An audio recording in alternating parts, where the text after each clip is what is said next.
नमः सिद्धिभ्या, ओम नमः सिद्धिभ्या, ओम नमः सिद्धिभ्या। मंगल में मंगल करन वीतराग विज्ञान, नवोतार जाते वे अरहंता धीमान। करे मंगल करे उमा, ग्रंथ करन के काज जाते आवे निज पद, इस भव तरुगा मूलिक ताको कर निर्मूल अब करिए। संतप्त मानस शांत हो, जिनके गुणों के गान वे वर्धमान मान, जिन विचरे हमारे ध्यान। मोक्ष मार्ग प्रकाशक आठवां अधिकार अनुयोग प्रथमानुयोग का व्याख्यान विधान। अभी अपन पूज्य गुरुदेव श्री का जो प्रवचन सुन रहे थे, पहले तो निसंकित अंग पर चर्चा थी। निसंकित अंग पे चर्चा में गुरुदेव श्री ने बताया था कि अपनी श्रद्धा को अपने त्रिकालिक रूप भगवान आत्मा में समर्पित भाव से ऐसा निशंक होकर प्रवृत्ति करो कि पर्याय में जो भी राग देश के परिणाम हैं उसे श्रद्धा में मत मिलाओ, उसे अपना स्वरूप मत मानो, उसे अपने से भिन्न जानो। ये जो शरीर है और ये जो शरीर की क्रिया है, ये निश्चित रूप से मैं नहीं करता, चाहे दोनों के बीच में कितना ही निमित्त नैमित्तिक संबंध दिखे, लेकिन तुम पूरा होश पूर्वक निशंक पूर्वक ऐसी श्रद्धा रखना कि जड़ की क्रिया शरीर की क्रिया मैंने नहीं की, शरीर की क्रिया शरीर से हुई है, उसकी अपनी योग्यता से हुई है। ऐसे ही जो बाहर में स्त्री पुत्र कुटुंब परिवार आदि हैं, वो बिल्कुल मेरे से भिन्न द्रव्य हैं, उनसे मुझे ना सुख होता है ना दुख होता है। ऐसा लगेगा तुम्हें कि सुख दुख हो रहा है, लेकिन मानना नहीं। समझ में आया? नहीं समझ में आया? क्या लगेगा तो कि हो रहा है, और मानना नहीं कि साहब ये कैसी बात हो गई, लगेगा तो मानेंगे नहीं। हम बताते जैसे तुम एक भूत बंगले में जाते हो, ये बने रहते हैं पैसे देके डराने के, इसको कुछ कुछ बोलते इसको लोग, हाँ इस पे क्या हाउस, स्कैरी हाउस, उसमें जाते हैं तो देखो टिकट लेते हैं तो पूरी उसी समय श्रद्धा होती है कि अंदर सब नकली है, असली कुछ है ही नहीं। फिर भी जाते हैं तो प्रेजेंटेशन उनका तौर तरीका ऐसा होता है कि डर जाता है। तो जिस समय डर जाता है उस समय भी श्रद्धा ये रहती कि झूठ है, डर तो गया, डर तो गया, डर भले ही गया, लेकिन वो श्रद्धा में तो 100% जानता है कि ऐसा है नहीं, लेकिन ये आवाज़ बावाजें ऐसी बनाई गई हैं जिससे मुझे थोड़ा डर लग रहा है, लेकिन हकीकत में कुछ है नहीं। और बिल्कुल बच्चा हो, छोटा हो, तो वो तो सही का मान लेता है, तो उसका जो पिता हो, उसका भाई हो, कहता है नहीं नहीं ये सब झूठ है, कि नहीं नहीं काय का झूठ है, सामने तो दिख रहा है भूत, कह रहे वो सब झूठ है, काल्पनिक है, नहीं है। ऐसे ही श्री गुरु कहते हैं कि ऐसे ही तुम त्रिकाली ध्रुव भगवान आत्मा की ऐसी अखंड श्रद्धा करो, ऐसा निर्णय करो कि तुम्हें बाहर में दो द्रव्यों के बीच में कितना ही कर्ता कर्म दिखे, तुम्हें ऐसा लगे कि पैसे से सुख होता है, मकान से सुख होता है, दुकान से सुख होता है, संजोगों से सुख होता है, तो भी तुम निर्णय रखना, श्रद्धा रखना कि नहीं होता, चाहे कुछ हो जाए, चाहे कितने ही निमित्त नैमित्तिक संबंध दिखें, चाहे कैसे ही परिस्थिति बने, तुम ये 100% निर्णय रखना कि पर द्रव्य से कोई सुख नहीं होता। तो तुम्हारा निसंग तंग चालू रहेगा। ख्याल में है, ये निर्णय चाहिए, इसको कहते हैं निसंग तंग। अब ये निसंग तंग कैसे प्रकट होगा? तो जब जीव अनादि काल से जो हमारी शरीर में संयोगों में एकत्र बुद्धि है, मोह राग देश के परिणाम को अपना स्वरूप मानते हैं, त्रिकाली ध्रुव ज्ञायक भगवान आत्मा को नहीं पहचानते, कभी आत्मा की दृष्टि नहीं करते, इसके कारण ये निसंकित अंग सम्यक दर्शन प्रकट नहीं होता। तो जब जीव माने हम एकांत में बैठ के जैसा वस्तु का स्वरूप है वैसा बारंबार विचार करेंगे, ज्ञान में वैसा अभ्यास करेंगे तो श्रद्धा पलट जाएगी। लेकिन ज्ञान में तत्व विचार की जगह, तत्व अभ्यास की जगह खाली पूजा पाठ भक्ति करते रहेंगे, तीर्थों की वंदना करते रहेंगे, बाहर का संयम लेते रहेंगे और ऐसा सोचेंगे कि सम्यक दर्शन हो जाएगा। 3 काल में आज तक नहीं हुआ, ना होगा, ना हो सकता है। और अभी भी बहुत सारे जीव क्रिया कांड से ही धर्म करना चाहते हैं और क्रिया कांड से कभी धर्म नहीं होता, धोखा होता है। समझ में आया? क्योंकि क्रिया कांड से धर्म इसलिए नहीं होता कि जो क्रिया कांड है वो जड़ की क्रिया है और मूल बात तो ये कि जड़ की क्रिया जीव कर नहीं सकता, ये वस्तु का स्वरूप है। क्या पूजा भक्ति कर नहीं सकते? पूजा भक्ति तो जड़ की क्रिया है और उस पूजा भक्ति से ही जो धर्म चाहता है वो तो मिथ्यात्व के साथ डबल मिथ्यात्व हो गया। क्योंकि पूजा भक्ति कर नहीं सकते और मान्यता ये हो गई कि मैं कर सकता हूँ, तो पहले नंबर का मिथ्यात्व और फिर इससे धर्म होगा, ये दूसरे नंबर का मिथ्यात्व। समझ में आया कि नहीं आया? तो पूजा पाठ कौन करता है? ऐसा प्रश्न है कि पूजा पाठ कौन करता है?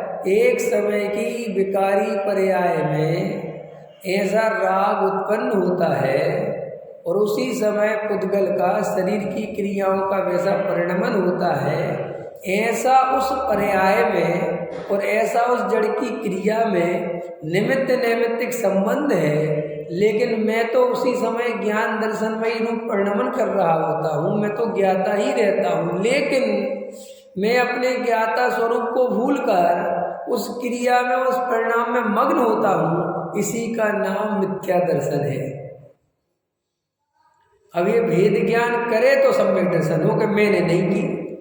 होती हुई पूजा को अभी पूजा में लगाया है, मैंने भक्ति में लगाया, तुम सब में लगा लेना, व्यापार में, घर गृहस्थी में, मकान में, दुकान में।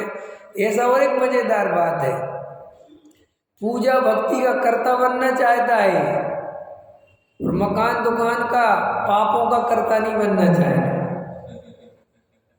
जैसे किसी जीव को कहो कि अशुभ के कर्ता तुम नहीं हो तो बड़ा खुश होता है, हाँ सही कह रहे आप, ठीक है साहब, नहीं है, देख लेगा तुम। जीव ये बात जल्दी मान लेता है कि व्यापार धंधा मकान दुकान हिंसा तुमने नहीं करा, क्योंकि हाँ साहब मैं, क्योंकि उसको उसका तो डर सताता है कि इसका फल तो बुरा आएगा, इसलिए अच्छा है मैंने नहीं किया। लेकिन जब उससे कहो कि जो दया दान पूजा भक्ति विरतशील संयम तुमने नहीं करे, तो उसे लगता है कि ये तो मैंने किया, क्योंकि वो इसका फल अच्छा मानता है। अब अगर मैंने नहीं किया तो मुझे फल भी नहीं मिलेगा, और उसे तो फल चाहिए, तो वो कहना नहीं मैंने किया है, मैंने किया है। इसलिए जीवों को तुम देखना, ज्ञानी गुरुओं ने अशुभ भाव से ज़्यादा शुभ भाव पे लताड़ा, क्योंकि वो ये बात तो बहुत अच्छे से जानते थे कि जब हम इससे कहेंगे कि तू अशुभ भाव का करता धरता नहीं है, वो तो जो होने योग्य वो होता है, तो ये बहुत बढ़िया कहेगा जी, बहुत अच्छा, टेंशन फ्री। लेकिन जो शुभ भाव में सुख मानता है, शुभ भाव से भला मानता है, शुभ कर्म के उदय को अच्छा मानता है, तो जब इससे हम शुभ कर्म की बात करते तो चिढ़ता है। इसलिए देखो, कभी आदमी ने एक, कभी तुम देखना भरी सभाओं में जब भी अध्यात्म की चर्चा चलेगी तो कोई भी श्रोता ये नहीं कहेगा इसका मतलब दुकान कोई और चलाता है, हम नहीं चलाते। देखना इस बात पे कोई नहीं लड़ेगा। तुम अध्यात्म की सभाओं में ये बोलना कि तुम दुकान चलाने वाले नहीं, तुम पैसा कमाने वाले नहीं, परिग्रह का तुमसे कोई संबंध नहीं, किसी को कोई आपत्ति नहीं होगी। देखना तुम कोई कुछ नहीं कहेगा। लेकिन जैसे ही तुम्हें बोलना दया दान पूजा भक्ति तुमने नहीं की, वो तो होने योग्य अपने आप होती है, उसके करता धरता तो तुरंत सभा में कोई ना कोई खड़ा हो जाएगा, अच्छा तो आप क्यों नहीं करते, अपने आप हो जाती है तो पर इनकी क्यों नहीं होती। देखो उसको वहाँ आपत्ति हो गई, क्योंकि वो दया दान पूजा भक्ति का कर्ता बनता है और कर्ता अकेला नहीं बनता। अच्छा बताओ हम कर्ता कहाँ कहाँ बनना चाहते हैं, प्रश्न है। जीव कर्ता कहाँ कहाँ बनना चाहता है, जहाँ जहाँ उसको प्रशंसा मिले।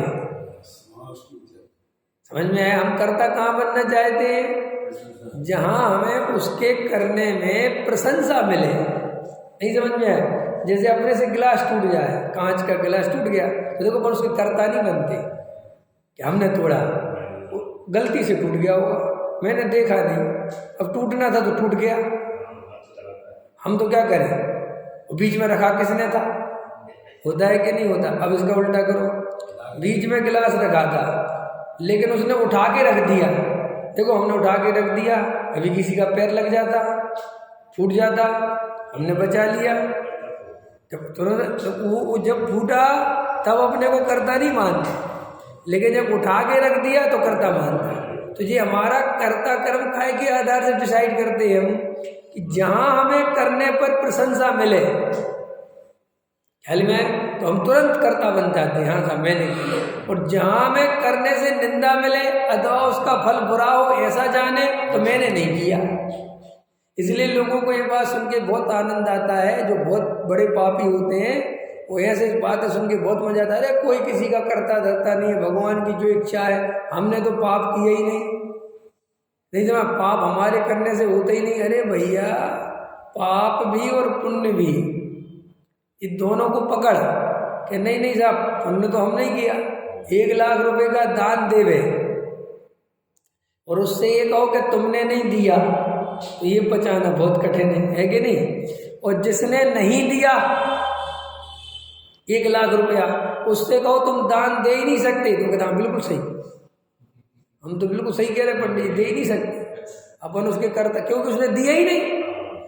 ऐसे ही अपन क्या सोचते हैं कि पता नहीं लोग जड़ की क्रिया के कर्ता क्यों बनते हैं। लगता है ना अपने को कि जब ये दया दान पूजा भक्ति का व्रत का शील का सही इतना समझाते हैं, फिर पता नहीं जीव कर्ता क्यों बनते हैं। अरे भाई साहब आप करते नहीं हो अभी कुछ भी, इसलिए आप मैं करता नहीं बहुत जल्दी स्वीकार कर लेते हो क्योंकि करते ही नहीं। अब आप रोज सुबह 4 बजे 5 बजे उठ के मंदिर आओ, पूजा पाठ में लगो, सामग्री बनाओ, सारी तैयारी करो, फिर 1 घंटे 1.5 घंटे पूजा करो, फिर 1 लाख रुपए का दान दो, फिर घर पे जाके एक ही बार भोजन करो, कुएं का पानी पियो। समझ में आया। और हरि का त्याग करो, मर्यादित भोजन का नियम, और एक ही बार फिर कहो कि जड़ की क्रिया का कर्ता जीव नहीं है फिर कहो कि ब्रह्मचर्य संयम तुमने नहीं करे, पूजा पाठ तुमने नहीं किया, फिर उसको बहुत तकलीफ होती है, फिर उसके वो कर्तृत्व जोर मारता है। कई लोग क्या है कुछ नहीं करते तो सोचते हैं कि हम बहुत बढ़िया है, हमारे तो कोई कर्तृत्व नहीं है। अरे भाई साहब पूजा पाठ का कर्तृत्व तो नहीं है, लेकिन मैं नहीं करता इसका कर्तृत्व है।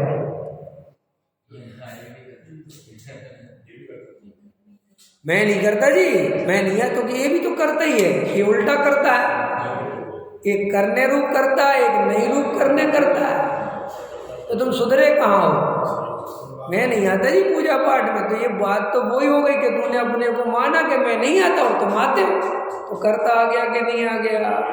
भाई साहब इतना आसान नहीं है मोक्ष मार्ग। हम कह रहे ना आप कहाँ भूल करोगे या कर रहे हो आपको पता नहीं चलेगी। इतनी सावधानी का मार्ग है, इतनी सावधानी का मार्ग है कि रात और दिन इस चिंतन मनन भूलन में लगो तो वाह मुश्किल, भूल निकल जाए तो समझना बहुत बड़ी बात है। भूल नहीं निकलती भैया। अच्छे अच्छे पंडितों की भूल नहीं निकलती, अच्छे अच्छे शास्त्रियों की भूल नहीं निकलती, अच्छे अच्छे महाराजों की भूल नहीं निकलती, अच्छे अच्छे ब्रह्मचारी की भूल नहीं निकलती। फिर तुम्हारी और हमारी क्या विषाद है अगर हम तत्व विचार नहीं करें तो। तत्व विचार करें तो निकलती है, लेकिन जिन जीवों के तत्व विचार करने का अवसर ही नहीं है, कोई इस बात से खुश हो रहा है कि हम तो पूजा पाठ करते ही नहीं, आश्रय भाव है, क्या रखा पूजा पाठ में, और कोई इस बात से खुश हो रहा है कि हम तो रोज करते जी, चाहे बारिश हो, चाहे तूफान हो, चाहे आंधी हो। भाई दोनों ही संसारी हो। तो फिर गुरुदेव से पूछ रहे थे ना कि करना क्या है पूछ रहे थे जरूर था कि भैया करना क्या है। तो गुरुदेव कहते शुद्ध आत्मा का अनुभव करो, अपने को शुद्ध आत्मा मानो, उसकी भावना करो, उसकी वृद्धि करो, उसकी दृष्टि करो, ये करो और कुछ मत करो।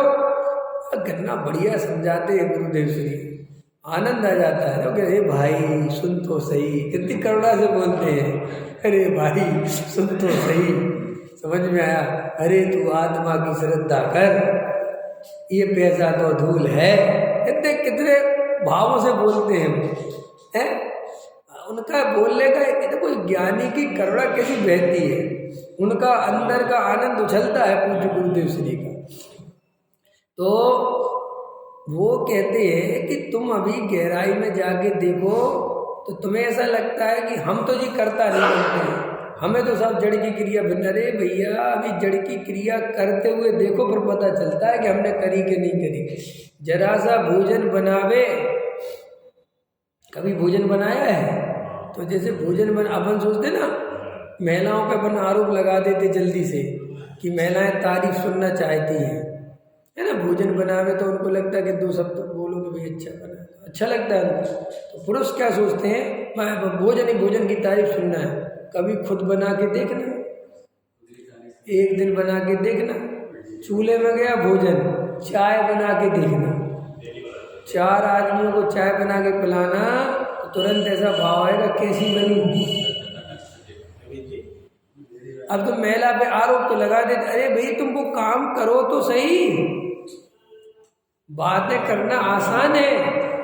अरे रोज रोज क्या तारीफ करें, हम कह रहे तुम बना के देखो, और तुम उस लेडीज से बढ़िया तो बनाओगे नहीं, वो हम जानते, फिर भी सड़ा गला जो बनाओगे उसकी भी तारीफ सुनना चाहिए। तो ये बोलना बिना समय शिखर चढ़े, ये बोलना बहुत आसान है। क्या रखा सब पहाड़ चढ़ने में, चढ़ो और फिर बोलो कि कुछ नहीं रखा चढ़ने में, अब बोलो तो भाई ये ऐसे पता चलता है, ये ऐसे पता नहीं चलता। देखो अपने को जड़ की क्रिया का इस रूप में कर्ता मानना कि मैं नहीं करता, ये भी कर्ता का ही चिन्ह है। मैं नहीं करता जी जड़ की क्रिया, इसका मतलब तू ये मानता है कि तू चाहे तो कर सकता है। आई गहरी बात समझ में आई, ये दोनों तरफ से पकड़ना। इसलिए अभी ऐसी आसानी से अपन को लगता है कि साफ करते, तो श्री गुरु यही कहते कि समझो पहले वस्तु का स्वरूप। ये जड़ की क्रिया से श्रद्धा नहीं पलटती, तो जड़ की क्रिया से श्रद्धा नहीं पलटती का अर्थ ये भी है कि छोड़ने से भी नहीं पलटती। ना वो छोड़ना है ना करना है, फिर क्या जानना है। क्या पूजा करना है कि नहीं करना है, ये प्रश्न ही गलत है भाई। होगी तो जानेंगे और नहीं होगी तो जानेंगे। असली वस्तु का स्वरूप समझ में आया। क्या करना है रमेश जी, कि सिर्फ जानना है। आज अगर अच्छे भावों से पूजा हो गई तो भी जाना, कल अच्छे भावों से नहीं हुई तो भी जाना, और परसों हुई नहीं मंदिर ने तो भी जाना। तीनों में मैं भिन्न हूं। हर्ष शोक नहीं करना। वो हर्ष शोक करा कि आज पूजा हुई और उससे अपने को बड़ा माना तो मिथ्या, और आज पूजा नहीं हुई उससे अपने को छोटा माना तो मिथ्या। अब बोलो, अब तीनों कैटेगरी में एक अपने त्रिकाली ध्रुव की श्रद्धा रखनी है। ये बात तुम्हें सुनने में जितनी सरल लग रही है, मानने में उतनी ही कठिन है। अभी आप 2 दिन मंदिर नहीं आओ तो आपको ऐसा लगने लगेगा कि हमें तो धर्म की रुचि छूट गई, हमें तो पता क्या होगा 2 दिन में। तो आपने तुरंत उस मंदिर से, उस क्रिया से तुरंत अपने को जोड़ा कि नहीं जोड़ा, और तुरंत अपनी नाप करी कि नहीं करी।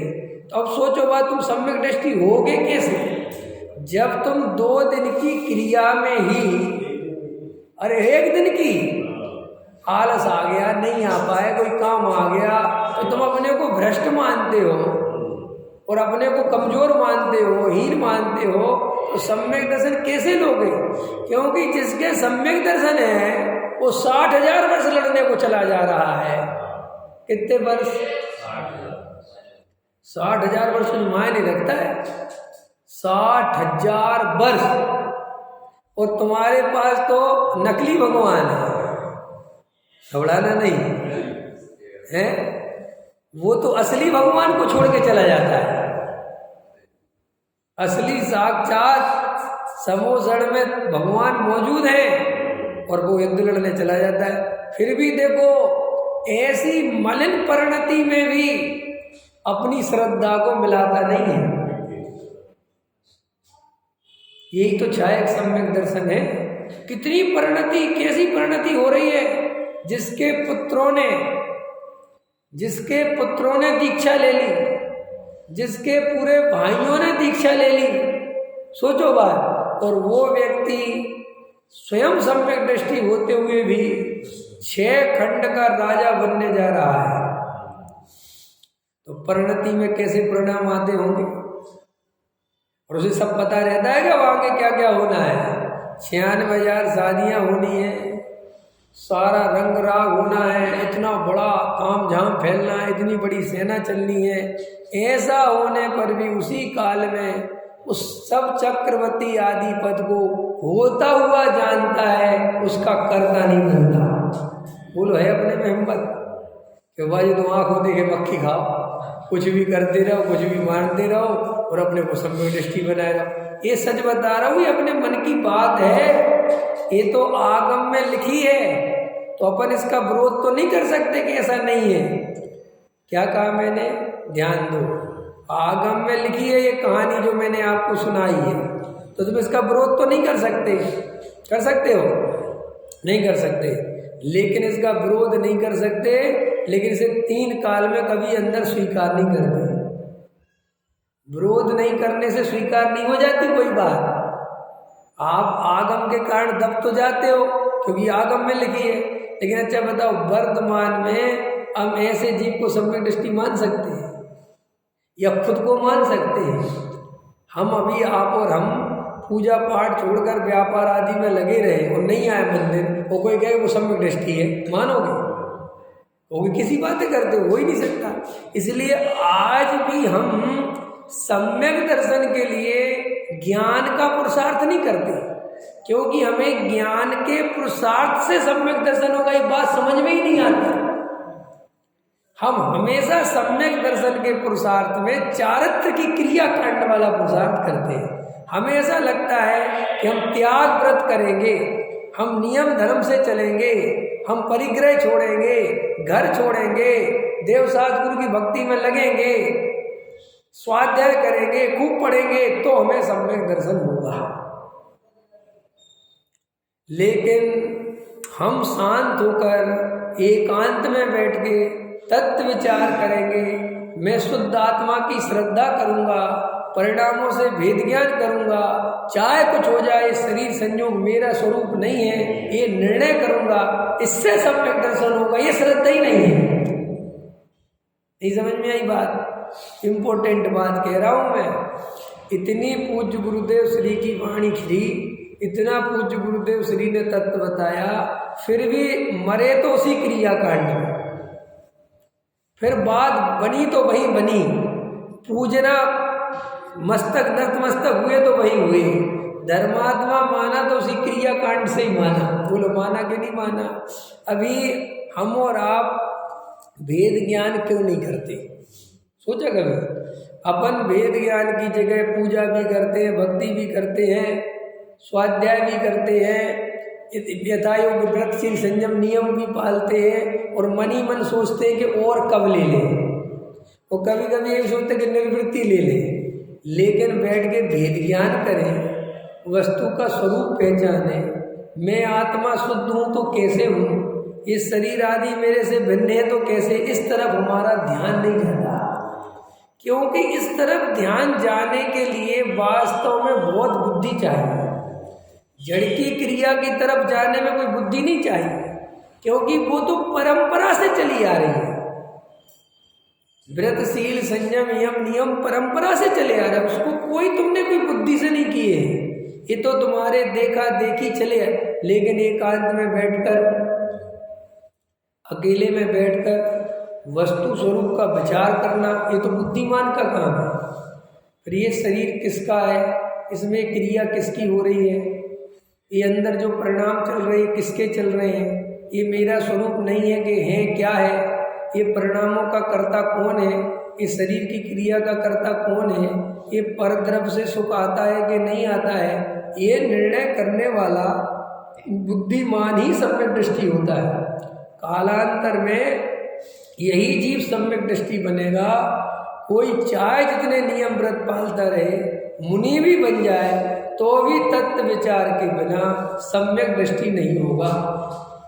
और अगर अभी भी रमेश जी सम्यक दर्शन वास्तव में चाहिए हो तो तत्व विचार करना सीखो। और तत्व विचार में कितनी चीजें बताई मैंने 10 दफे, कितनी चीजें हैं? 3 और 1 4। उस तरफ से चलोगे तो उस तरफ से जीव अजीब और आश्रम 3, और इस तरफ से चलोगे तो 4। 4 कैसे? 9 कर्म, द्रव्य कर्म और भाव कर्म। हालांकि इसमें से तुम द्रव्य कर्म को हटा सकते हो, क्योंकि द्रव्य कर्म इस बात के लिए काम करता है कि जो भी बाहर में व्यवस्था बन रही है वो द्रव्य कर्म के उदय से बन रही है। उसको मैंने जो व्यवस्था बन रही है, जो शरीर संयोग में जो व्यवस्था बन रही है, तो एक प्रश्न आता ना कौन कर रहा है, तो उसके लिए सब द्रव्य कर्म इसमें निमित्त है, मैं नहीं। क्योंकि द्रव्य कर्म के उदय से ही ये शरीर संयोग मन वाणी जो कुछ भी है ये सब उसके निमित्त से होता है, तो द्रव्य कर्म को इसमें लाना पड़ता है। तो देखो 9 कर्म, द्रव्य कर्म और भाव कर्म, ये 3 और 1 अपना त्रिकाली ध्रुव भगवान आत्मा, ये मैं। अब ये जो मैं हूँ, मेरा जो स्वरूप है वो त्रिकाली ध्रुव भगवान आत्मा है, लेकिन वो त्रिकाली ध्रुव भगवान आत्मा इन 3 प्रकार के कर्मों से घिरा हुआ है। कितने प्रकार के? द्रव्य कर्म से, भाव कर्म से, 9 कर्म से, 9 कर्म से, द्रव्य कर्म से, भाव कर्म से। और मेरी आत्मा की जो शक्ति सामर्थ्य है, जो चेतना है, वो इन 3 प्रकार की अवस्थाओं में लगी हुई है। लगी हुई है माने उनमें वो कुछ करती धरती नहीं है, उनमें हेर फेर नहीं करती, लेकिन वो चेतना, वो ज्ञान, वो स्वरूप, वो अपने को भूल कर अपने को इन कर्म आदि में मिला मिलाकर अनुभव करता है। हम अपने को काय में मिला के अनुभव करते हैं? देखो ध्यान, सबसे पहले बाहर चलो। हम स्त्री पुत्र आदि में इतने लिप्त हैं, इतने तन्मय हैं कि मैं इनसे न्यारा हूँ ऐसा भी अनुभव नहीं कर पाता। ठीक, तो हमारी समझ लो 50% चेतना उसमें चली गई। अब कितनी बची? 50। अब 50 में से 40% चेतना ये शरीर में हूँ इसमें चली गई, क्योंकि हमें स्त्री पुत्र से जो हमारी चेतना बाहर गई, ठीक है, उसका भी जो समझ लो प्रणमन है वो तभी तक है जब तक देह अनुकूल हो।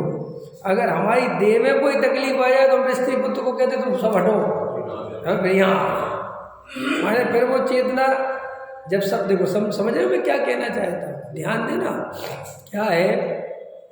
पहला सुख निरोगी का है, दूसरा सुख घर में हो माया, तीसरा सुख कुलवंती नारी, चौथा सुख पुत्र आज्ञाकारी। समझ में? अब देखो इनका क्रम है। अगर तुम्हारी निरोगी काया है तो फिर तुम्हें माया अच्छी लगेगी।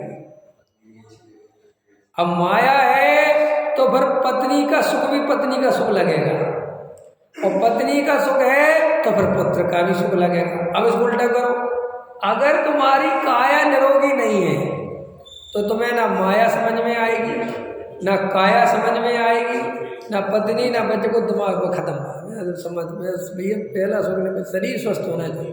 तो हमारी सारी चेतना शुरुआत होती है शरीर से। सबसे ज़्यादा हमारी चेतना की ताकत लगती है शरीर में। क्यों लगती है पता है रविंद्र जी? क्यों लगती है? क्योंकि जीव का सबसे नज़दीकी संबंध शरीर से है, और वो शरीर से इस रूप में है कि अगर शरीर में बीमारी है तो फिर जीव शांति से नहीं बैठ सकता। पत्नी में बीमारी है तो बैठ जाएगा। देखो पत्नी बीमार हो तो पति शांति से चाय पी सकता है ना? पी सकता है कि नहीं पी सकता? वो अस्पताल में पड़ी है मान के चलो, तो चाय पीता है, कहता चल तो इलाज सब तुम देखो हो रहा है, लेकिन खुद को हो वेदना, देखो अंतर पड़ गया ना। माने हमें पत्नी से कितना ही राग हो, कितना ही कुछ हो, लेकिन उसका दुख तो उसे ही होगा। मैं कुछ भी, मेरा कुछ नहीं होगा, बस ठीक है सहानुभूति होगी, मुझे तकलीफ होगी, अरे तेरा दुख मिट जाए, लेकिन मुझे इस बात का ही दुख होगा कि तेरा दुख मिट जाए, मुझे दुख नहीं होगा उस रूप। तो देखो कितना अंतर पड़ गया। अब आगे चलो, अब आगे आचार्य कहते हैं कि ये शरीर में सारी चेतना पसती है। अब मान के चलो शरीर से भी आगे चलो, अब चेतना शरीर से भी आगे गई, तो आगे मिलते हैं मोह राग देश के परिणाम।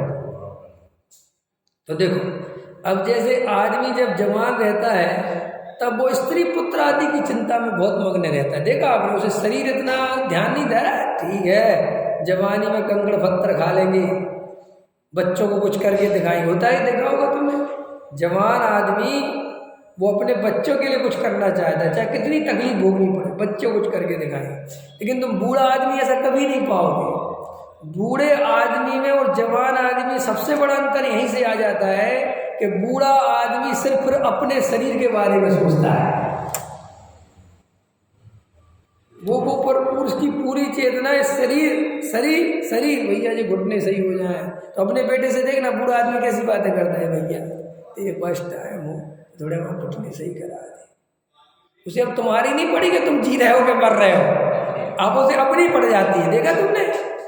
ऐसा देखना कभी भी बूढ़े आदमी, तुम्हारे माँ बाप जब बूढ़े होंगे तो तुम देखना उनके पास बैठोगे तो अपनी तकलीफें गिनाएंगे तुम्हें, फिर तुमसे तुम्हारी तकलीफ नहीं पूछेंगे। डॉक्टर पे ले चलो, हमारे पेट में बहुत तकलीफ होती है, हम पे रोटी नहीं खाई है। देखो समझ में? अब आगे चलो, वो जब वही बूढ़ा आदमी थोड़ा और मरने की स्थिति में आ जाता है, मरने की स्थिति में माने ये शरीर भी अब साथ छोड़ रहा है, तो फिर वो माला फेरता है, हे भगवान हे भगवान हे। अब वो अंदर जो राग देश के परिणाम है अब वो उनको देखता है, अरे मैंने कैसे कैसे पाप करे, अरे रे रे। अब उसका ध्यान अब जाता है वहाँ। अब जब जाने की तरफ आ गया, बिल्कुल डी एंड हो गया, तब उसे ये निर्णय तो हो गया कि शरीर भी गया, ये पत्नी बच्चे तो पहले ही छूट गए, और मैंने कितने पाप करे, अरे भैया मैंने कभी भगवान को नहीं ध्यान। सो अभी भी भगवान को ध्याता नहीं है, ध्यान रखना, क्योंकि ध्याना था जब तो ध्यान नहीं, अब तो मरता सो क्या ना करता। सो तुम जब बुढ़ापे में नमोकार मंत्र की जाप दे लोगे और स्वर्ग चले जाओगे, ये झूठ है, बेईमानी है। कि कैसे? कि ये तो बुढ़ापे में तुम नहीं सारी दुनिया ही देती है। तुम्हें कोई भगवान अच्छे लगने लगे या तुम्हें कोई भगवान की श्रद्धा हो गई, ये नहीं है। अब तुम्हें भगवान के अलावा कुछ समझ में नहीं आ रहा। अगर इतने में कोई ऑप्शन दे दे कि एक इंजेक्शन आया है, लगाते ही जवान हो जाओगे, तो कहेगा छोड़ो अभी भगवान लगाओ। बोलो भगवान कहाँ प्यारे हैं? ये तो भगवान अपन मजबूरी में याद करते हैं। कल एक किसी ने, आजकल ये मीम्स बनते हैं ना, तो मुकेश अंबानी ऐसा खड़ा है भगवान के पास, वो हाथ जोड़ के, तो उसमें नीचे लिखा है आप सोच सकते हैं मुकेश अंबानी क्या कर रहा है। उसमें नीचे लिखा है मुकेश अंबानी भगवान से कह रहा है कि कोई तकलीफ हो तो बता देना। समझ में आया कि नहीं आया? इतना समझ में लॉजिकल कि भाई अभी मुकेश अंबानी उस जगह पे बैठा है कि जहाँ वो भगवान की तकलीफ भी दूर कर सकता है। और होता ही है ना, होता है ना ऐसा। जैसे बड़ा आदमी अब है तो वो ऐसा बोलता है तुम्हारे मंदिर में कोई भगवान को कोई तकलीफ तो नहीं है?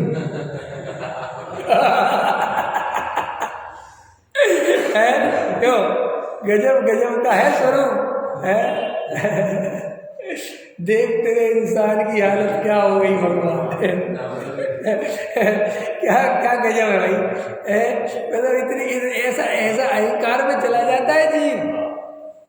ये सब पुण्य का अहंकार ऐसा गिरता है, कहता भगवान को कोई तकलीफ हो तो बता, तुम्हारे सब ठीक ठाक कर देंगे हैं। अरे तुम्हारे बताओ ये जो अन्नमति होते हैं, अन्नमति तो वैसे आते, अरे बताओ भैया इतनी गर्मी चल रही और बेचारे भगवान को बिल्कुल बताओ तुम लोगों ने गर्मी में बैठा रखा। देखा है, सुना है? अन्नमति होते वो, क्योंकि वो भगवान को बिल्कुल अपने जैसा रागी तो इसी मान। भगवान को बताओ गर्मी लग रही है, तुम लोग बताओ एक काम करो हमारी तरफ से एसी लगवा दो, है ना। यहाँ पे एक मंदिर है कोने में साईं बाबा, उसको एसी लगी वहाँ टीवी लगी वहाँ कायदा, वहाँ कायदा सर्दी आती है तो गर्म कपड़े पहनाते हैं। तो मतलब समझ जो तो भैया जो भगवान को सर्दी लगे और कपड़े हमें पहनाने पड़े तो वो हमें क्या कपड़े पहनाएंगे? मतलब वो कपड़े भी अपने हमें को ध्यान रखना पड़े। और तुम कहते भगवान सबका ध्यान रखता है, जब वो खुद का ही नहीं रख पा रहा तो वो सबका क्या रखेगा? लेकिन इतनी भी दुनिया में बुद्धि नहीं है, इतनी समझ नहीं है। तो देखो जो तीसरी अवस्था चालू हुई वहां पर जीव को ये भाव कर्म, उसके पहले तो दिखते ही नहीं। अरे मैंने ये खोटे परिणाम करे भैया ये डम्बर हिंदा से, तो सोचता क्या है वो कि अब मैं इतनी जाप बाप कर लूँ कि मैंने अगर जाना है जहाँ तो मेरे पाप कट जाए। बोलो रवि जी एक सामान्य व्यक्ति की मनोदशा नहीं है, नहीं है ये दशा है, मनोदशा है कि नहीं? हम सबकी यही स्थिति, हम धर्म ऐसे ही कर रहे हैं कि नहीं कर रहे? हम ये जितने मंदिर आ रहे हैं ये सब पाप को काटने के लिए और पुण्य बना रहे और आगे अच्छी गति मिल जाए इसके लिए। इससे ज्यादा क्या उद्देश्य है कि नहीं साहब हमारा तो उद्देश्य आगे का है, हम तो आत्मा जानना चाहते। अरे सुनो, आत्मा जानना चाहते तो अभी जानते, तुमने वो कल पे छोड़ रखी है। तुम सब हम आत्मा की बात क्यों सुनते? क्योंकि तुम आत्मा वालों के यहाँ पैदा हो गए, प्रयोजन तो वो ही है। नहीं समझ में आया? देखो कई जीवों के भगवान बदल जाते हैं लेकिन प्रयोजन तो वही। कोई साईं बाबा से मांगता है तो कोई महादेव से मांगता है तो कोई महावीर से मांगता है, तो कोई उससे कहे कि तू महावीर से क्यों मांगता है? वो तो महादेव से मांगता है कि भाई साहब मांगो, किसी से मांगना है। वो तो हम महावीर के कुल में जन्मे तो महावीर से मांगते हैं, तो महादेव के कुल में जन्मे तो महादेव से मांगते, कोई अल्लाह से मांगता है। मूल में क्या है? ऐसा ये संसारी जीव, मिथ्या दृष्टि जीव मूल में तो इस संसार में ही सुख की कल्पना करता है और इसी संसार में रहना चाहता है, और इस संसार में रहना चाहता है और ये मानता है कि पुण्य भला है, पुण्य से माल मिलेगा, सुख मिलेगा, अनुकूलता मिलेगी, सब कुछ मिलेगा, और पाप से पाप का फल बुरा है, इसलिए पापों से बचना चाहता है और पुण्य करना चाहता है और पुण्य का फल चाहता है। काय के लिए? पाप करने के लिए। पुण्य का फल काय को चाहते? तो पापों से बचना चाहते। ये बात झूठ हो गई कि नहीं हो गई? नहीं समझ में आया? हम पापों से कहाँ बचना चाहते हैं? हम सिर्फ पाप के फल से बचना चाहते हैं। हम पुण्य का फल चाहते हैं और उसे भोगना चाहते हैं। हे भगवान मेरी कोठी बन जाए, तो कोठी बन जाए माने क्या? पाप का उदय, परिग्रह। तो ऐसी कोठी चाहते हो कि नहीं चाहते? और मेरे पास 10 गाड़ियाँ हो, नौकर हो, ये हो, दुनिया को दिखा दूँ, यही तो सब है। ये तो संसार। आपको कई लोगों को लगता नहीं साहब हमें वैसा नहीं, हमें ऐसा नहीं। सम्यक दर्शन के बिना ऐसा ही है, चाहे कम हो थोड़ा, चाहे ज्यादा हो, अथवा अभिप्राय में छुपा हुआ है जो दिखाई नहीं दे रहा है। ठीक साहब आपको कैसे पता? तो टोडामल जी ने जवाब दिया है कि तेरी प्रवृत्ति देखकर समझ में आता है।